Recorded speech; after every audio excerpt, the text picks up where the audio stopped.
the cold-ass drawers beneath the Flambe Rouge Spookshow. With a flick of my wrist, I flipped the cigarette up and caught it in my mouth.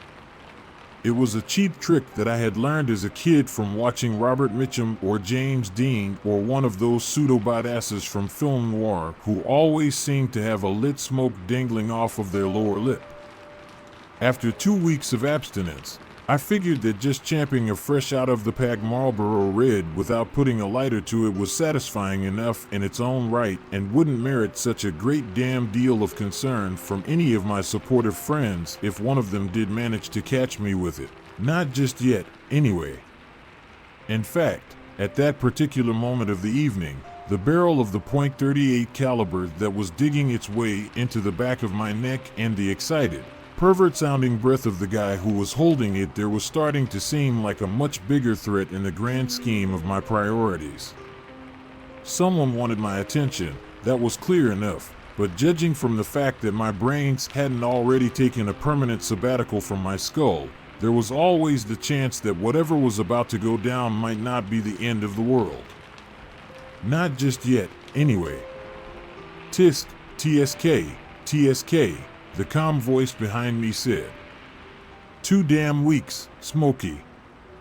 It's been 2 weeks since you smelled like the ashtray in a St. James cat house, and now you can't even make it through one Halloween night without sucking off one of those nasty little tumor sticks in the stairwell of the Rouge?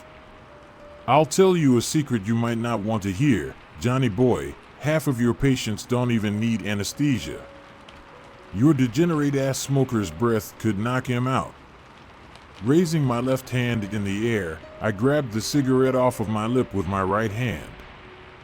Well, hell, Denny. If I had known how concerned you were about my health, I'd have quit years ago. I thumped my chest. That kind of gets me right here. Dr. Denny Sixman laughed and took the .38 from the back of my neck to just above my occipital bun. Oh, I'm gonna get you right there, Johnny, he said, and then put 2 in the back of your head for good measure. Now, as the poet wrote, the hour groweth late. Time to start walking. We've got to make it down 4 flights of stairs before the ICU knows that our Johns Hopkins educated asses are missing. Gun in the back of my head, I stayed put. Goddamn cheap Boondocks Hospital. No security cameras in any of the stairwells. Nice call, St. Flambe Rouge. You don't mean? I asked. That's right, Denny said. The meat locker. Final destination. You don't think that the ER or the intensive care unit are gonna notice that their head of internal medicine is missing? I asked. Not in enough time, Dr. Sixman laughed. Jesus Christ, look at the ego on you. Happy Halloween, Dr. Deckman. The intensive care unit is the typical fucking spook show that it always is this time of year, and the ER can't even keep up with the line of party boys and girls coming through the doors right now. It looks like the line at the damn Louvre. The kids have nothing better to do at the Festival of Samhain than find new and exotic ways to kill themselves. They've got a thing this year called vodka eyeballing. Ah hell, Denny, do I even want to know? I asked. Probably not, he said. At least, no more than I did. Let's just say that it involves drinking twice as much vodka as you usually do, but all that you need for go time are 2 healthy tear ducts. Jesus feathery Christ, I groaned. What in the hell's the matter with these kids? I blame the emos, Denny said, sounding real honest John. These Slipknot listening little dimwads can come up with 18 different ways to get wasted, and can't one of them figure out a way to get laid? I ask you, where's their value system? Frankly, I can't believe how much things have changed since you and I were kids sometimes, Johnny. How did things go so far off the rails? I asked. Speaking of which, where the hell did you get a gun? Took it off of a banger that we treated here last week, he said. I let him vamoose without it before the cops arrived. Poor kid was all broken up. Said that his little girl had given it to him for Father's Day. Anyway, enough yakking, doctor. This ain't a tea party and we've got too short of a distance to go before you reach your end game. We've got to make what little time that we have count. Dr. Six-Man shoved me behind the ear with the gun. Get your ass moving, Deckman, and on your way. Talk to me. Tell me about the Jane Doe that they found in the cemetery of the Lala Rose estate last week. I opened the door to the next flight of stairs. 4 flights and counting. What do you want to know, Denny? I stammered, descending the first few steps. As much as you can tell me, Dr. Deckman, Six-Man replied. Go on. Jane Doe was found in the cemetery behind the Lala Rose estate and brought to the emergency room of the St. Flambe Rouge at just past midnight on Wednesday morning, I began.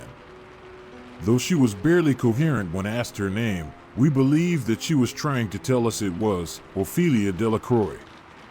We've already run a statewide search on that moniker in all spellings, and, so far, we've been coming up with snake eyes on an Ophelia Delacroix fitting her description. We've expanded our search nationwide. Jane Doe is a white female, presumably of Cajun descent, approximately between 69 and 75 years of age. When she was found in the cemetery, she was beating her head and fists against the headstone of Gaston Lala Rose, screaming that she had lost her notes. The police officer responding, a rookie by the name of Francis Delmarone, said that she had turned to him and said, quote, "The great rusher of fools. The rusher of fools has my notes. My precious, only notes." This was right before she bit her tongue nearly in half. The patient was bleeding from both eyelids and missing the orbital in her right socket. The bruises and contusions on her head were consistent as evidence of her having given herself a concussion, and she was initially diagnosed as having such. It was her condition the following day, however, that began throwing everyone for a loop. Dr. Six-Man froze where he was and I stopped as well, turning to face him. What was her condition? He asked. You know damn well what her condition was, Denny, I said. She began to rot. There's no other way to say it. The blood pouring from her eyes progressively increased and darkened, and new sources began to flow from the beds of her fingernails. Her hair began to fall out in clumps and her skin began to bloat, discolor, and I guess the best word for it is fester. Accurate fingerprints couldn't be obtained. We had to send DNA samples and dental records upstate to even attempt an identification of her.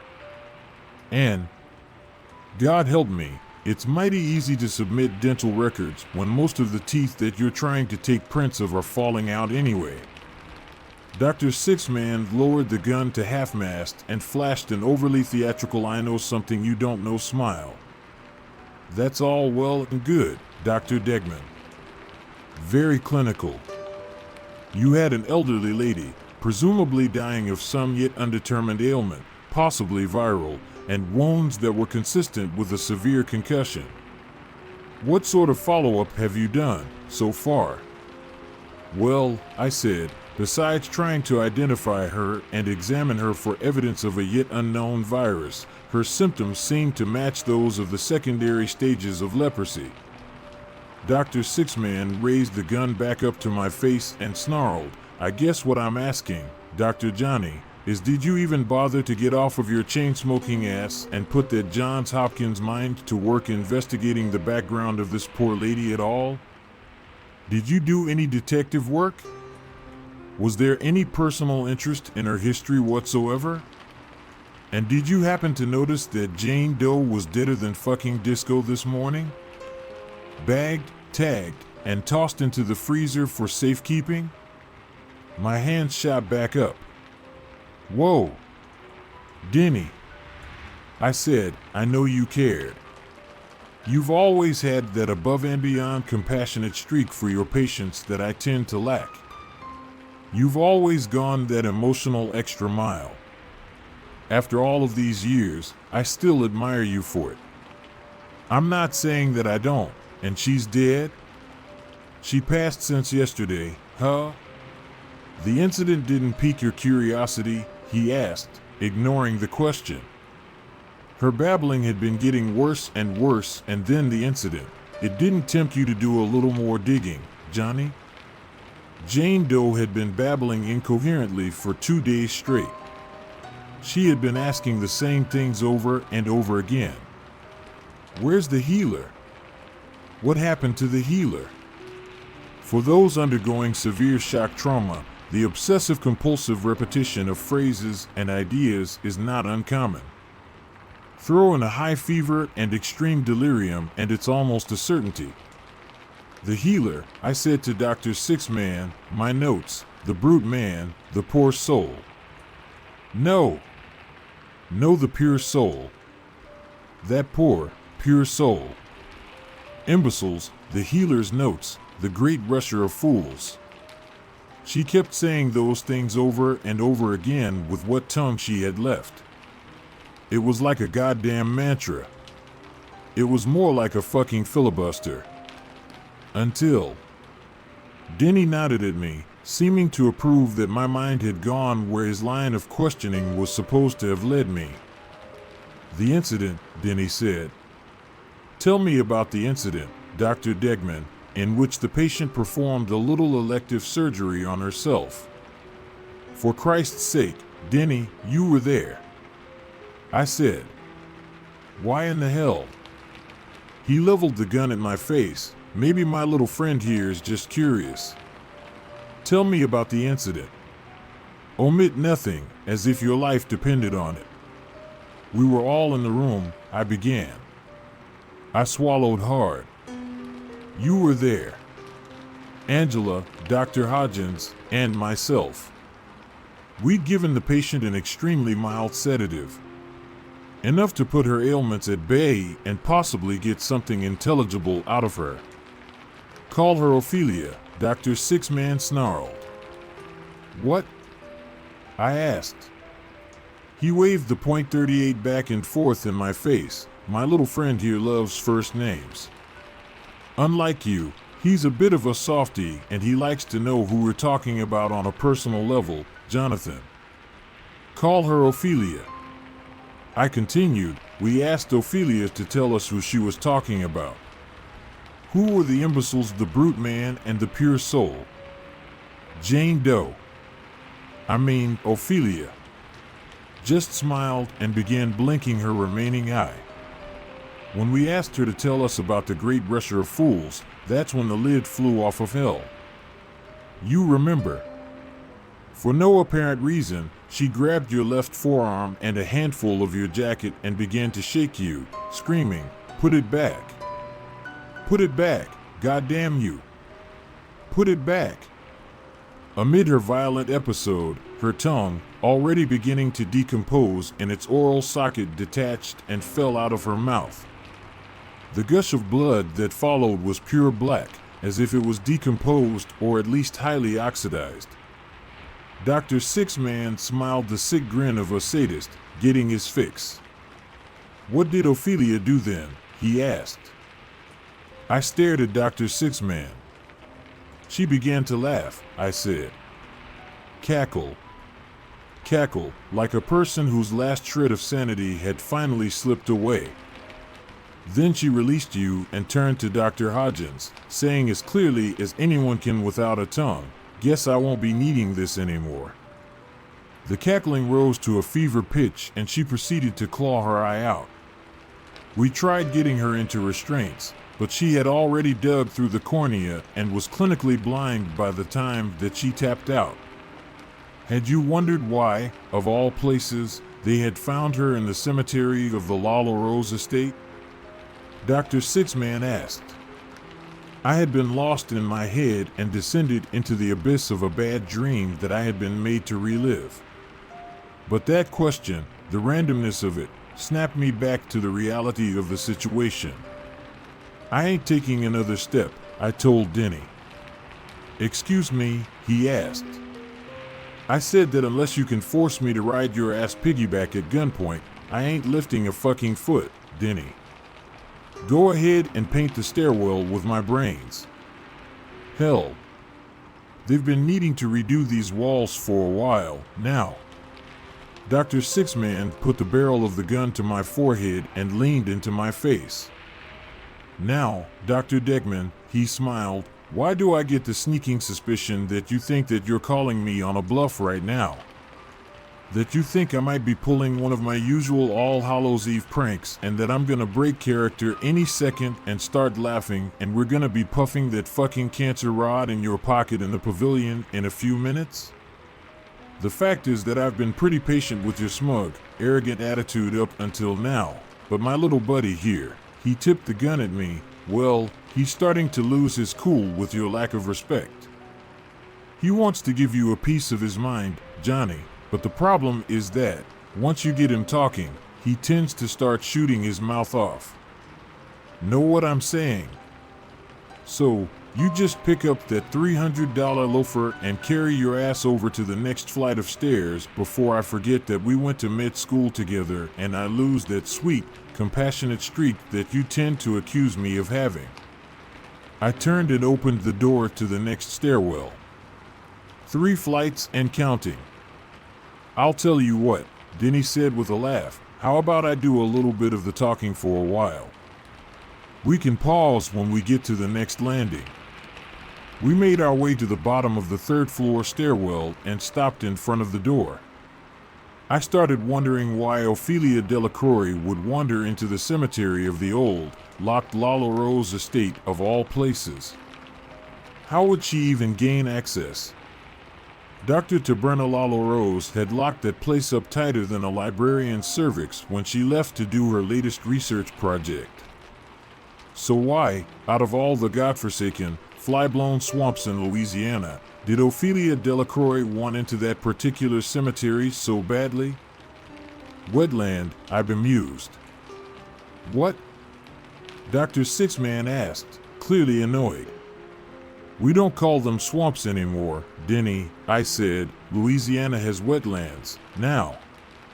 Dr. Sixman raised his pistol and thrust it into my face, snarling, that bugs you, doesn't it? You're privileged. Entitled ass can't just be the head of internal medicine at some podunk, catfish-loving, fortune-telling, Saint Swamp Rat Boonish General, can you? No. You have to be the chief thoracic surgeon at the teaching hospital of Wetland U in the distinguished backwoods acres owned by philanthropist, Nobel laureate, Sir Muskrat Tumfucker III.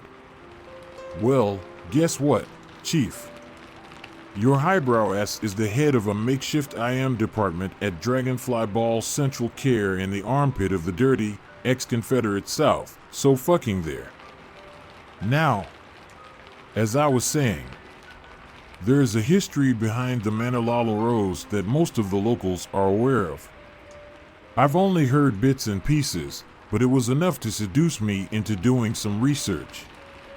In the dark and, shall we say, colorful legacy of the Lala Rose estate, the term estate is an undeservedly sweet euphemism for plantation. It was built on the flayed, scarred backs of the African slaves who built and carried it, as far back as the original Gaston Lala Rose, who came to America with what was already a tidy sum from the relations that had swindled and cheated a fortune in their own right from their fellow slave traders in Normandy and Burkina Faso. The Lala Rose legacy was built on a foundation of human misery and oiled with the blood of the unfortunate souls who crossed in its path. 18 generations of Lala Rose called that plantation their home, and almost 10 generations of slaves gave way to 4 generations of indentured servants that gave way to the freed generation of African now Americans, who survived segregation only to never know a home away from the manor or where to find a pot to piss in if they had. From 1620 to 2020, the Lala Rose clan spread their hereditary shit stain across this fair state of ours, and Gaston Lala Rose XVII lived up to every second of its reputation with the cruel, ignorant life that he was all too fucking happy to lead. He had taken the hand of one of the locals in marriage and, according to the rumor mill at the time, this lady had one foot in the loony bin and the other on some mighty slippery ground. If she hadn't been crazy before she met him, she was damn near certifiable by the time she gave birth to their firstborn daughter, Taberna. I'm the first to admit that most rumors are just junk food for the local town drama queens who have never learned the difference between grounded fact and tabloid pornography until the guest on the Jerry Springer show flubs his lines and blows the whole charade for everyone. But in this case, Johnny Boy, I honestly believe that the rumor mill might have had something. What rumor are we talking about? I asked. He flashed a bravado smile at me that Gaston Lalorose's wife was a hand to Jesus, bona fide black magic witch. A Bacher, as they're known in the swamps, the wetlands. Lalorose had taken her out of the back of her mama's hoodoo shop where she had sold spells and juju and gree-gree bags to the local believers. Except that Mrs. Lalorose didn't practice just any old run-of-the-mill juju. She was a herald of the black arts. A tortured soul, born into the practice of the dark crafts, and used to manipulate one's mojo for the worldly sins of the flesh. By the time that Mrs. Lalorose had left Taberna to be raised by her questionable betrothed, they had discovered an absolute chamber of horrors in the storeroom beneath her quarters. Volumes and volumes of books outlining the dark faith. Bound manuals notating spells and summoning incantations, some said to be bound in human flesh. There were pentagrams and pagan symbols scratched into the floors and walls. The fingers and teeth of slaves were kept in crude cuneiform jars. One jar, God help me, even contained part of a woman's afterbirth. Worse than that were the cages of animals that had been left to starve to death in the dark. Raccoons and possums, snakes and rodents, and nearly airtight chests that had contained piles of maggots, and bones that had been stripped clean. They say that there were skeletons of kittens and stray dogs whose flesh had been devoured away completely by the maggots as if she had locked kittens and stray dogs inside of nearly airtight chests to die and the maggots had still managed to find their happy way in? I interrupted. No, Dr. Sixman said with a look of nauseated horror, as if she had been locking kittens and stray dogs inside of nearly airtight chests that had already been filled with waiting piles of hungry maggots. Not wanting to pause to even consider that possibility, I interrupted again. What do you mean Mrs. Lalorose left Taberna with her husband? You mean she abandoned them? Not entirely sad, but true, Johnny Boy, Dr. Sixman responded. Mrs. Lalorose was already stark raving mad by the time that she had given birth to Taberna. At some point, all the money that Gaston could throw at her wasn't enough to make her keep her position as the matriarch in that fascinating clan that they had created. Gaston, himself, was a dumbass dogshit, booze-swilling yokel and a hothead to boot, who couldn't give less of a rip about his swamp witch wife or innocent baby girl. So, as far as Taberna was concerned, Gaston viewed her as just another unfortunate mess for the mates to clean up. Like a lot of kids born into wealth, she found her nannies and butlers to be more of mom and dad material than her parents.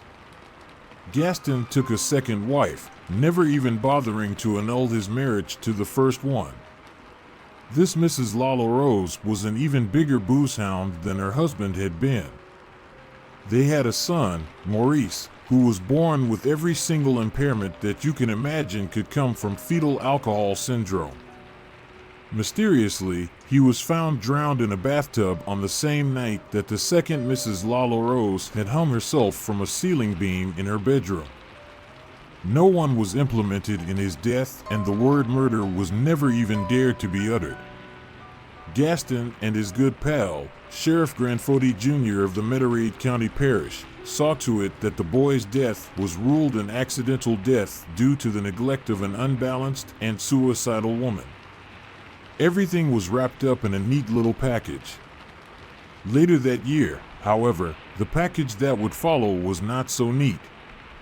Gaston had made a few embarrassing investments that hadn't turned out well at all, and he wound up wrapping his GTO around a 100-year-old oak tree by the coast highway.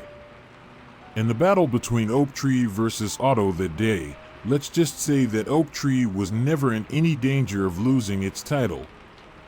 Gaston's remains were interred in the manor's boneyard next to the bodies of his second wife and infant son. His headstone was the very same that Ophelia Delacroix had been found raving and beating herself against on the night that they brought her into the Flambe Rouge.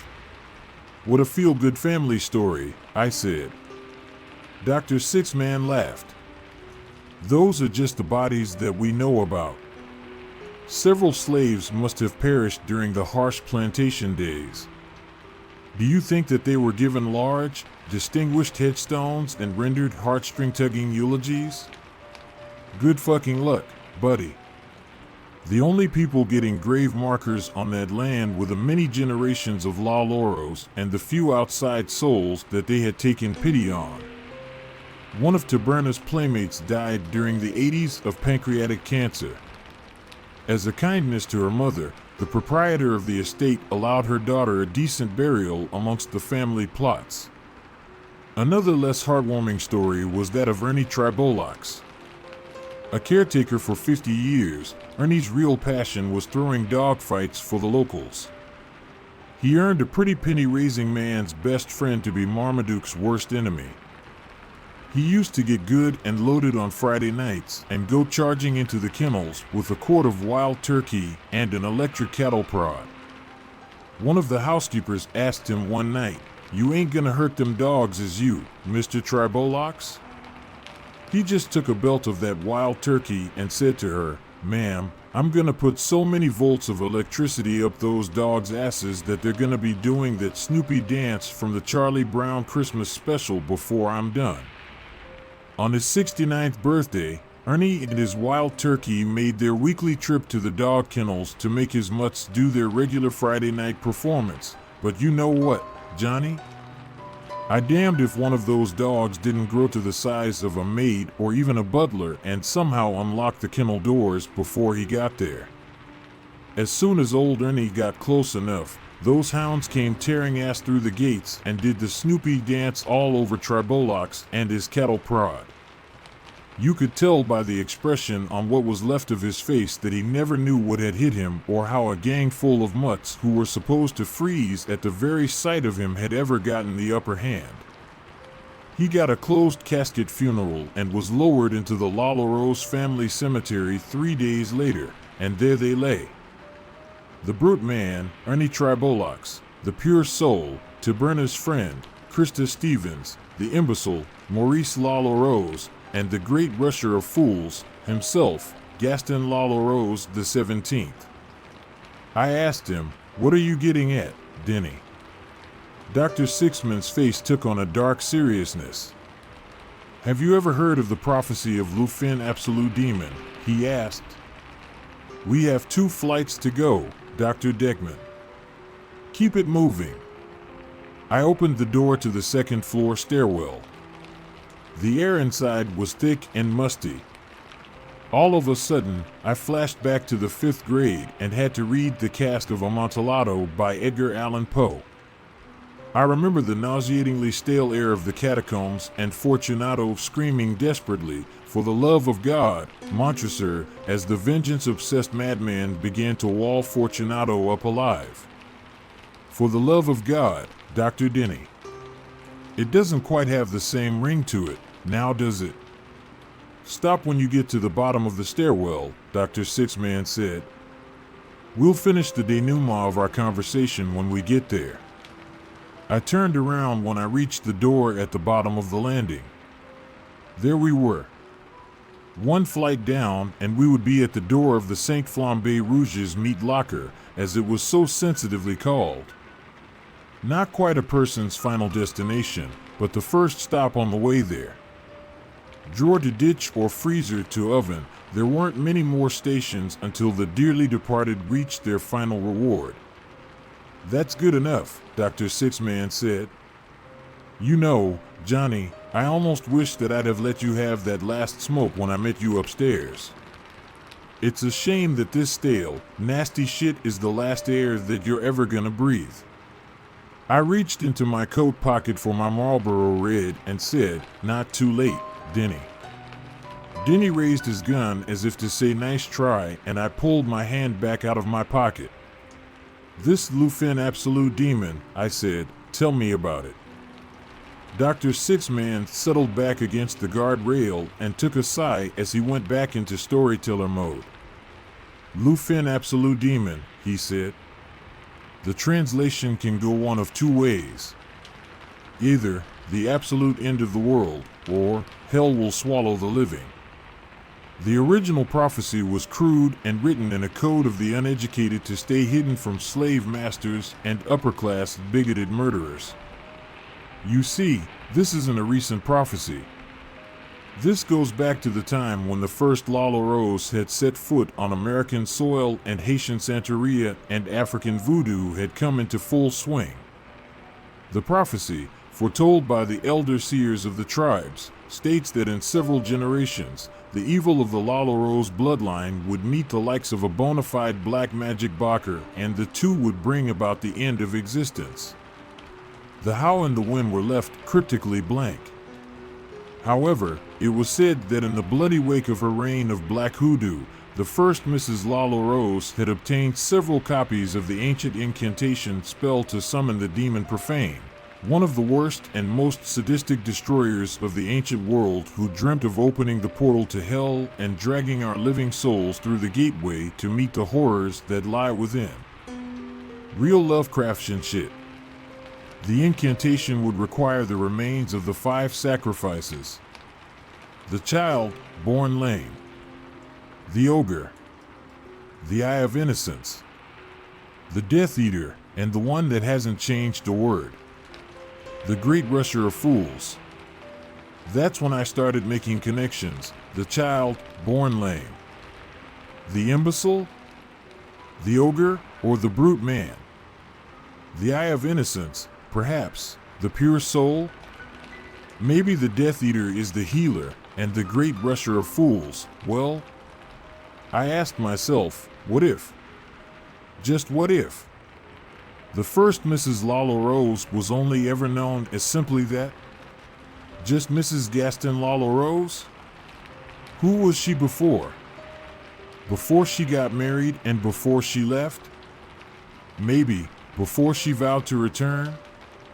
Could Mrs. Lalaros have been named Ms. Ophelia Delacroix? Maybe, just maybe, she came back. The age range fits. So does the physical description. Maybe Ms. Delacroix came back to fulfill her destiny and raise the demon Profane. All of the other sacrifices are already on the estate, right there in the cemetery. Maybe all that she needed was the final sacrifice. The healer. Maybe her daughter. Dr. Tabrena Lalaros? My blood ran cold. And after doing my homework and pulling a little Magnum PI shit of my own, I found myself in the cemetery, face to face with the headstone of Gaston Lalaros the 17th. I used a small rock collecting hammer to take a chip out of the stone. I brought it with me to the hospital that night to show Ophelia and see how she would react to it. However, I never even got to take it out of my pocket before she grabbed my arm in. "Put it back," I said, mesmerized. "Put it back, goddamn you." But how could she have known? She couldn't have, Denny asserted. There was no way for it. Not even the luckiest coincidence in the world could explain that one. And then, the final tumbler fell into place. Saturday morning, at 3:03 a.m., I had a dream. I was standing outside of the meat locker when the naked silhouette of Ophelia Delacroix appeared as a shadow on the wall in front of me and began to whisper, "My healer," she said. I finally found my healer. And, all at once, I knew who she was talking about. Dr. Six-Man smirked, raised the gun at me, eye level, and cocked the hammer. Whoa! Whoa! I yelled.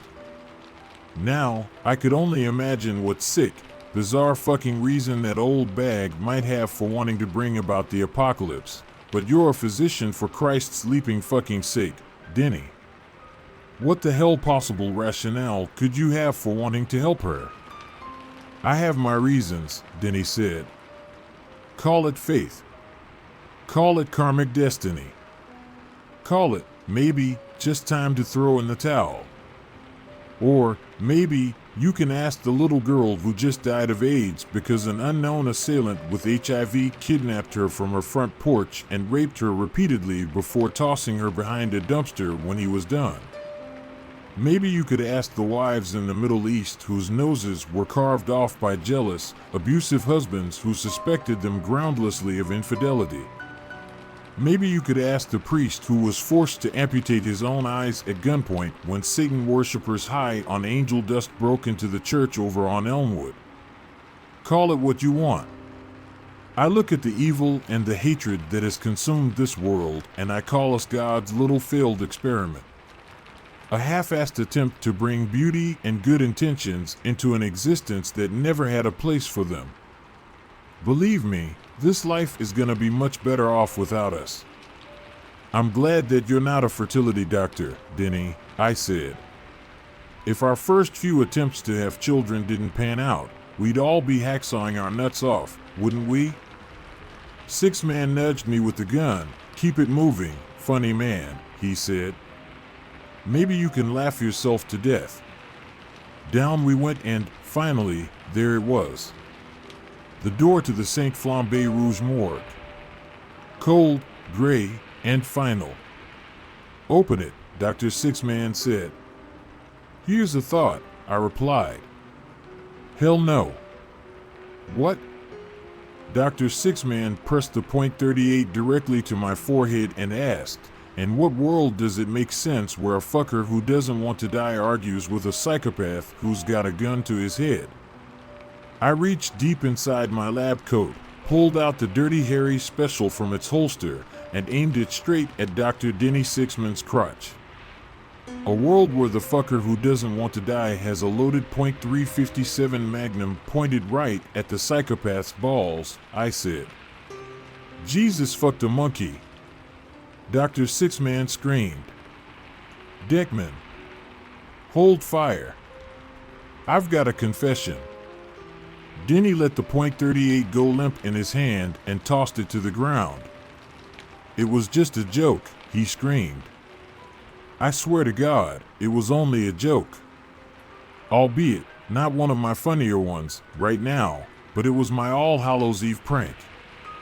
The first one that was finally gonna work in years. Angela was in on the whole thing. I said in a tell me another one asshole tone, and it was finally my turn to level a gun in his face.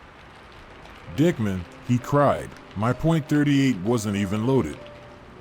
Well, that's just bad planning, Dr. Six-Man, I said and cocked the hammer. Denny tried to compose himself and said, the prophecy, the absolute end of the world? Hell, man, that's been around longer than before any of us were even kids. And the notes on the demon profane? That was just a lucky coincidence. Every year, Deckman. Every year, I try to prank you on Halloween, and you see through it. If there's an actual Barker around here, it's you son of a bitch. I don't know how you do it. So, this year, when the old lady was found muttering gibberish at the site of what's supposed to be the birthplace of the apocalypse, I got the idea. And her nonsensical ravings about the 5 players matching up with the 5 players of the summoning spell for the demon profane? It was so fucking perfect, how could I resist? She grabbed my coat and started screaming about putting it back, and no one knew what in the hell she was talking about. Probably, she didn't either. Just some old lady in the worst delirium of her life spouting crazy shit. Dr. Sixman caught his breath and ran his hand through his hair as he struggled to collect himself. Was this a good idea? He asked. Probably not. Was it in good taste? Gotta go with a hard no on that one. But, Johnny, I just wanted to make my best friend in the world shit his pants on Halloween night. Is there something so evil about that? Gun in my right hand, I shrugged. Let me tell you what you're gonna see when you open that door, Degman, Denny said. Angela is already inside the meat locker, waiting for us. She beat us down here, sat Ophelia Delacroix up on her slab, stuck her arms out, and made her give us both middle fingers. Angie's going to shout Happy Halloween, Dr. Digman, the second you open that door. Honest to God. She will? I asked. You mean this, Angela? I flung open the door, and there, in a rolling chair by the cold-ass drawers, was the pale body of Angela Sixman with a .357 Magnum hole in her forehead. Her eyes were rolled back in her pallid face, and an expression of surprised disbelief turned to complete and total vacancy. Dr. Sixman screamed the word shit, so loud and high-pitched that it would have been comical under any other circumstance. Deckman. Sixman screamed. What the fuck did you do? Gee, Denny, I said with mock sincerity, I guess someone forgot that here in the armpit of the dirty, ex-Confederate South, you still have to check the phone lines to make sure that no one else is on them.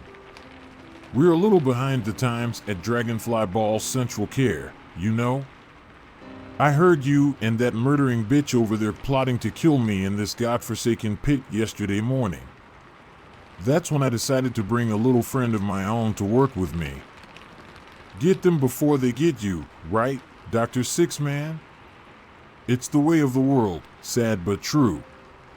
You miserable motherfucker. Denny screamed through tears.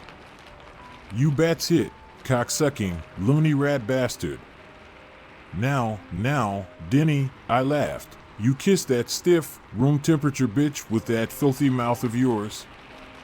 Go to Ophelia Delacroix's locker and pull it open. Do it now. In that moment, Dr. Sixman seemed to snap back to reality. He made his way to Ophelia's drawer and pulled the cabinet door open.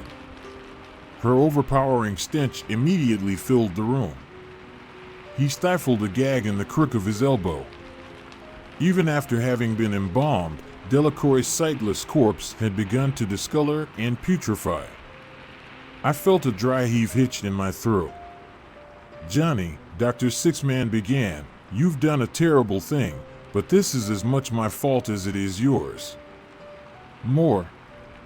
Way more. You killed an innocent woman, but I will testify on a stack of Bibles that you were made to believe that it was in self-defense. You didn't create this situation, I put you there. And I'm not about to skate on this either. It's called the felony murder rule. I'm on the hook for about 30 years to life, myself. I'll be right there with you and we'll fight this thing together. I just lost my beloved wife, don't make me lose my best friend, too. Well, ain't you just an angel right here on earth? I asked and raised my magnum to his face, get on top. He looked like he'd just been splashed in the face with a pail of ice water. Well, what? He stammered with glassy eyes. I laughed. Back when she was still breathing, I could swear that our Miss Delacroix was sweet on you, Denny. Now I'm gonna do you a favor and help you rebound, I said and motioned the pistol toward her limp body. So, get on top. You two are going to spend your last few hours together. This is madness, Dr. Sixman said, incredulously. You're finally off your tree, Johnny. Looking at the decaying remains of Ophelia Delacroix with a face of desperate hesitance, Dr. Sixman climbed gingerly onto her corpse. Losing his balance momentarily, his elbow sunk into her abdomen, causing a noxious burst of flatulence to explode from her rectum. Six-Man clenched his eyes shut and cried, "Fuck me." "Well," I said, "you two are gonna have enough time alone together. That may be a very real possibility." Dr. Six-Man looked up at me from his missionary position on top of Ophelia's bloated corpse. "Johnny," he said, "listen to me. At some point, you're going to realize what a horrible mistake you've made. When that happens, you need to know that I understand and I forgive you. You're my best friend, Johnny. You're gonna realize what you did, and it won't be too late. Come back here and get me, Johnny. We'll get through this together. I made a horrible miscalculation, but it doesn't have to be the end of everything. We can get through this." The smile left my face. "For the love of God, Montresor," I said. Denny looked at me frantically as I slid the drawer holding him and Ophelia into the wall. "Come back and get me, Johnny," he cried. "Don't you leave me in here." I slammed the cabinet door shut on him. Angela's blank eyes stared up at me from where she lay slouched in her chair. I walked over to her and, using my thumb, I began to scrape the fake bullet wound off of her forehead. Instead of coming off entirely, it began to break off in clumps and smeared the pale makeup beneath it.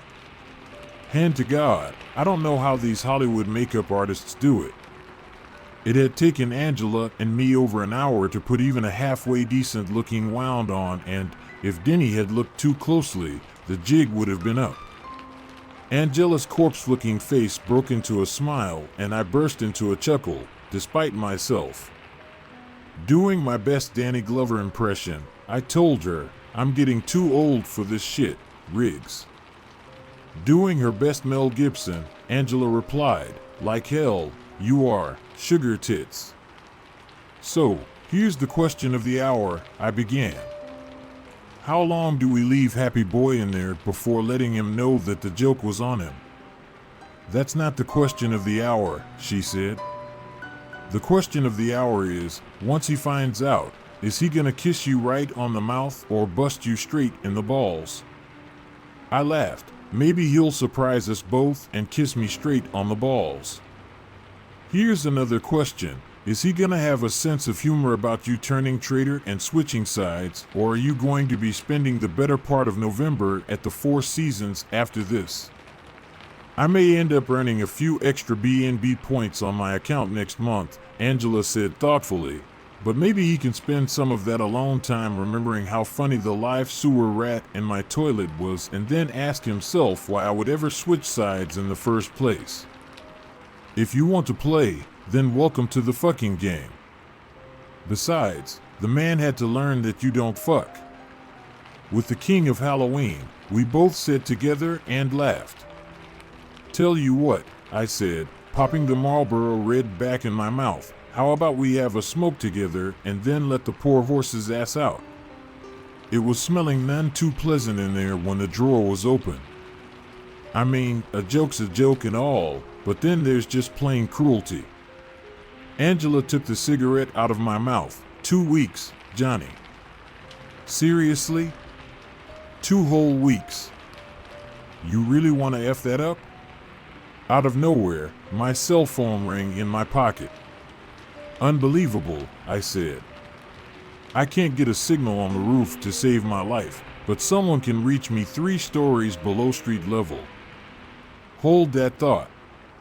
I answered my phone. "This is Dr. Degman." "Johnny, it's Ted." His voice sounded a little distant, but otherwise clear as a bell on my cell phone in the sub-basement. "Oh man, have we stumbled upon the granddaddy of all clusterfucks? I mean, this is bad, Johnny. So bad. What I'm about to tell you is beyond anything that we've ever encountered before. Don't interrupt. Don't ask me how I came about my information. Just know that I did come about it and I wish to hell that I hadn't. Homeland Security and the CDC are officially calling this need-to-know information, and, right now, you've never needed to know anything more in your life. You are going to need to shut down the entire hospital on a quarantine status. No one enters and no one leaves. The only exception is going to be any ambulance drivers who have made drop-offs since Wednesday or afterward. They have to be recalled and brought back to the hospital for containment immediately. Ted, what in the hell are you talking about? I asked. It's your patient, he said. The Jane Doe that you sent the DNA sample and the dental records for. You asked me to get an identification on her. We already know who she is, Ted, I told him. Her name was Ophelia Delacroix. She was 69 to 75 years old, and she died of a disease not yet determined. Wrong. Ted hollered. Wrong. Wrong. Couldn't be wronger. Her name was not Ophelia Delacroix, and the disease has been very much determined. Johnny, this is going to sound like some Twilight Zone shit, but you're going to have to believe me, and then you're going to have to get on the stick and shut down that hospital post-haste. You have to. Promise me. Swear it. I promise you, Ted, I said. Okay, he said, and I could hear him steeling himself to continue. This is straight from the feds and their field liaisons at the CDC. They are still gathering intel, but what they've come up with is this, the patient's name. Patient 0, if you will, is Dr. Taberna Lalorose. She is 37 years old. She and a team of doctors, microbiologists, and scientists were working on a highly classified project in the Ophelia Dumont Wetland Laboratories called the Delacroix Initiative. Using bacterial life from the wetlands, they were trying to create a catch-all vaccine for just about every virus, infection, or carcinogen known to man. Wishful thinking? They didn't think so. However, the best laid plans of mice and men. Something went wrong. What seemed like the miracle vaccine, the serum, took on a life of its own. Somehow, it mutated into a type of haven for viral entities to adapt and strengthen themselves. The antivirus became an uber disease that evolves and progresses faster than the human body can fight it off. Taberna saw the warning signs of this and begged her crew to stop working immediately. She pleaded with them to neutralize the serum and abandon the experiment before they could no longer contain what they had created. The director, Dr. Harvey Profane, however, would go behind his own mother's back if he thought that it would win him the Nobel Prize for medicine. He sent samples of their initial concoction everywhere and to every agency that would fund its patenting. Taberna begged him to put it back, to recall the samples and bring them back to containment for immediate emulation before it was too late. Nevertheless, Profane has never been a man to be swayed when he thinks that he has found something of great value to put his name on. 3 members of Dr. Lalorosa's crew died rapidly of extreme blood loss, anemia, cellular degeneration, and compromised immune systems. In her own words, her colleagues began rotting away right in front of her. Dr. Lawrence Brutman, Dr. Ian Basile, and Dr. Brutman's daughter, Janie. Taberna was quite fond of Janie and mourned her loss as one of the purest souls that she had ever known.